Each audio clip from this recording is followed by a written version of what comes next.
La reine a répondu avec fureur à l'appel du prince Charles à réduire son hostilité envers Camilla et a déclaré qu'elle ne voulait rien avoir à faire avec elle à la fin des années 90, a déclaré l'auteur royal Tom Bower. Une relève progressive de la garde est en cours au palais de Buckingham. La reine se retire lentement des engagements royaux en raison de son âge, tandis que le prince Charles se met sous les feux de la rampe. Lui et la princesse Anne ouvrent confortablement la voie dans le nombre de fonctions royales exercées chaque année.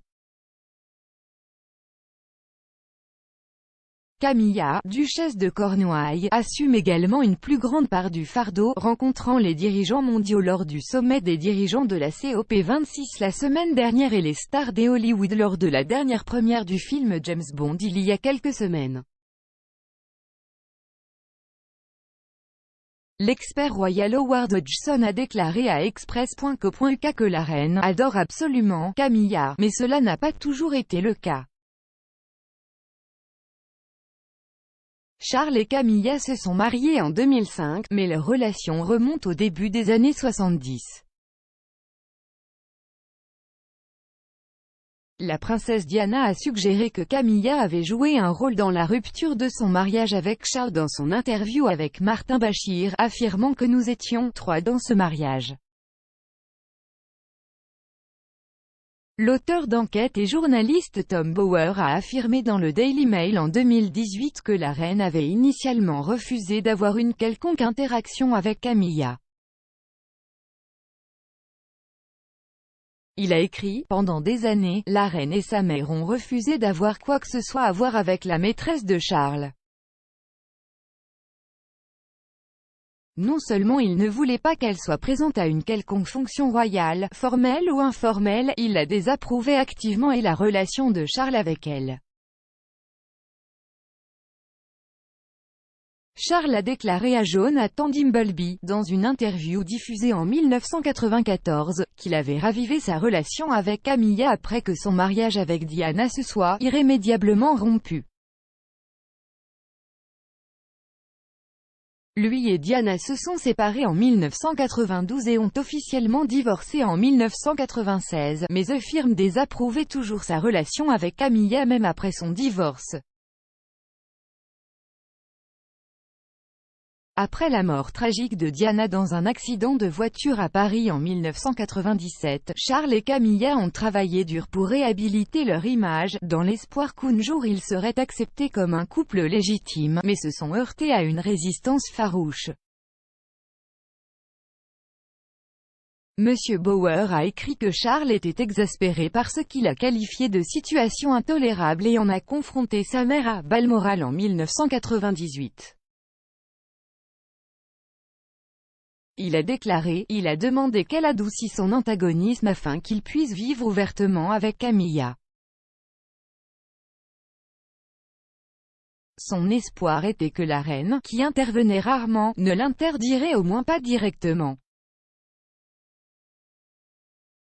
Mais ce soir-là, elle avait bu plusieurs martinis, et à la surprise de Charles, elle répondit avec force, elle ne tolérerait pas son adultère, ni ne pardonnerait à Camilla de ne pas avoir laissé Charles seul pour permettre à son mariage de se rétablir. Elle a exprimé sa colère parce qu'il avait menti sur sa relation avec ce qu'elle a appelé cette méchante femme, et a ajouté, je ne veux rien avoir à faire avec elle. Charles aurait été bouleversé par les commentaires de sa mère et aurait pris la fuite avant de téléphoner, en larmes, à Camilla. La désapprobation de Sa Majesté à l'égard de Camilla, selon Monsieur Bower, ne se limitait pas simplement à des motifs moraux. Il a écrit « Elle était également nerveuse que son personnage, et exposé dans les tristement célèbres cassettes Camilla Gate 6 ans plus tôt, soit celui d'une maîtresse astucieuse. » Charles a estimé que sa mère avait montré qu'elle se souciait peu de son bonheur, et aime. Bower a affirmé que ni la reine-mère n'autoriseraient Camilla à être dans la même pièce qu'eux.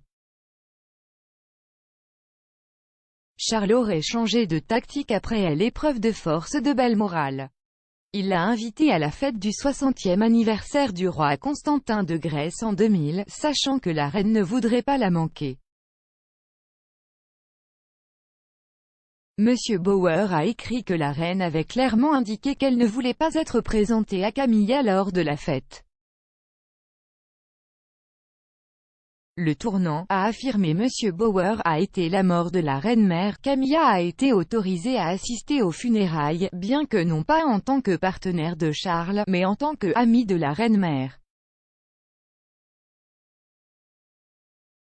Plusieurs années plus tard, leurs fiançailles ont été accueillies par une déclaration disant que la reine et le prince Philippe étaient très heureux de pouvoir enfin se marier.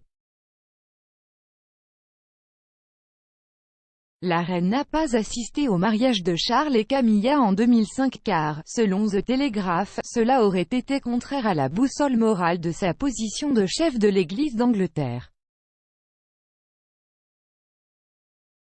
Elle a cependant accueilli Camilla dans l'enceinte du gagnant, dans un discours prononcé lors de la célébration du mariage, en faisant référence au Grand National qui est tombé le même jour. Heureusement, le tournant a vu les choses changer pour le mieux, Monsieur Hodgson a déclaré à Express. Co.uk, ces deux dames, Camilla et Sophie, comtesses de Wessex, la reine les adore absolument. La reine s'entend très bien avec Camilla. Elle ne comprenait pas vraiment et était probablement coupable de croire ce qu'elle n'avait peut-être pas lu, mais qu'on lui avait dit.